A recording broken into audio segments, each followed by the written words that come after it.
මේ තරුණයෝ හරි ඉක්මනට මේ කෙටි ක්‍රම හොයනවා. ඒකනේ. ඒ හැම එකකටම කෙටි ක්‍රම හොයන. එතකොට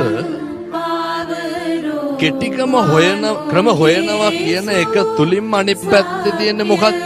අපරීක්ෂාව කියන අර කෙටි ක්‍රමයක් තුලින් බලාපොරොත්තු වෙන එකක් තමයි ඉක්මන කියන එක. හැබැයි මේ ජනප්‍රවාද දෙනවනේ දර ඉක්මන් හරි කොටයි කියලා. මේ ඉක්මන කියන එක පැවැත්ම හරි අඩුයි.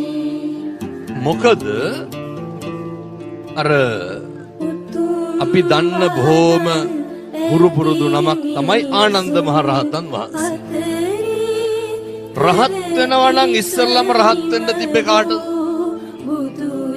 ආනන්ද.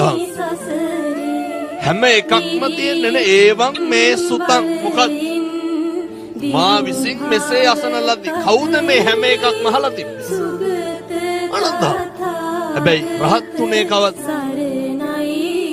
තථාගතයන් වහන්සේ පරිනිර්වාණය කරලා මාස 3ක් යනකොට පළවෙනි ධර්ම සංගායනාව පවත්වන්න ඔන්න මෙන්න තියෙනකොට තමයි උන්වහන්සේ අවුරුදු 80න් විතර රහත් වුනේ. මොකක්ද මේ ආනන්ද හාමුදුරුවෝ ලෝකෙටම දීපු සහ දෙන පණිවිඩය? මේ ක්ෂණික තීරණ, කෙටි ක්‍රම, මේ වගේ පැවැත්ම හරි කොටයි. ඒ වගේ පැවැත්ම හරි කෙටි.